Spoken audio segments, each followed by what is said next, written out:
আসসালামু আলাইকুম গাইস, কেমন আছো সবাই? আশা করি ভালো আছো। আলহামদুলিল্লাহ আমিও ভালো আছি।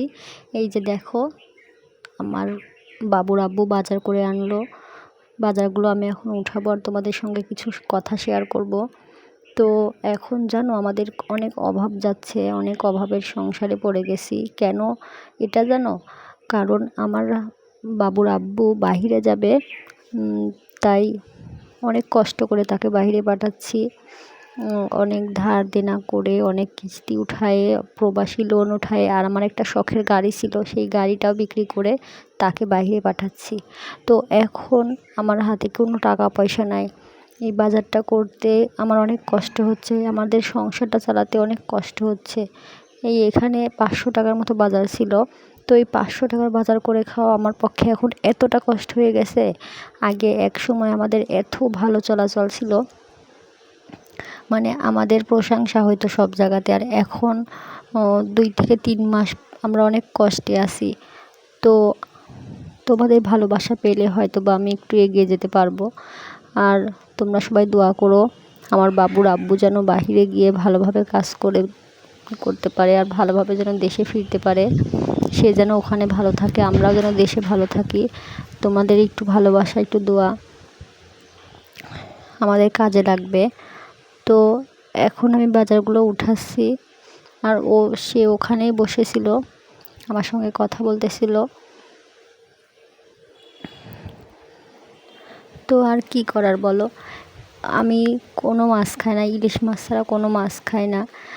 গত 6 থেকে 7 মাস ধরে আমি কোনো ইলিশ মাছ তো দূরের কথা, ইলিশ মাছের একটু পানিও চোখে দেখতেছি না, জানো। অনেক কষ্টে আছি আমি। কোনো ইলিশ মাছ ছাড়া কোনো তরকারি দিয়ে পেট ভরে ভাত খাইতে পারি না। অনেক কষ্টে আমি এই হাবিজাবি দিয়ে ভাত খাচ্ছি। তো অনেক আশা নিয়ে আমি এই অনলাইনে কাজ করতে আসছি, অনেক বাধা বিপত্তি পার করে। তো তোমরা যদি আমাকে একটু ভালোবাসা দাও, তাহলে হয়তো আমি এগিয়ে যেতে পারবো। একটু তোমরা আমাকে সবাই সাপোর্ট করো, চ্যানেলটা সাবস্ক্রাইব করে দিও বেশি বেশি করে। একটু আমার ভিডিওগুলো একটু দেখো। অনেক কষ্টে আছি, তোমাদের কথাগুলো আমি মন থেকে শেয়ার করলাম। একটু তোমরা ভালো চোখে দেখো আমাকে। আমরা অনেক গরিব মানুষ, সত্যি অনেক কষ্টে জীবনযাপন করতেছি। ভাবলাম আজকে তোমাদের সঙ্গে আমার এই কথাগুলো আমি শেয়ার করব। তো সবাই সারা জীবন এক থাকে না, তাই না বলো? আমরা এক সময় ভালো ছিলাম, এখন একটু কষ্টে আছি।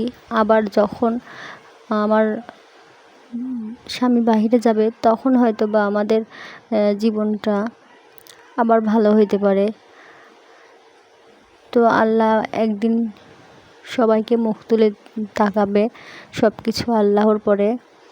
আর ওই দিকে দেখো, আমার বাবুটা কান্না করছে, উঠে গেছে। বাবুকে আনতে গেলাম ওই রুমে, বাবুকে এনে ওর আব্বুর কাছে দেব। তো আমার 2টা মেয়ে, একটা মেয়ে 8 বছর বয়স, সেই স্কুলে গেছে, আর এটা 5 মাস চলতেছে। তো এই 2টা বেবিকে আমার কাছে রেখে ওর আব্বু বাহিরে চলে যাবে। আমি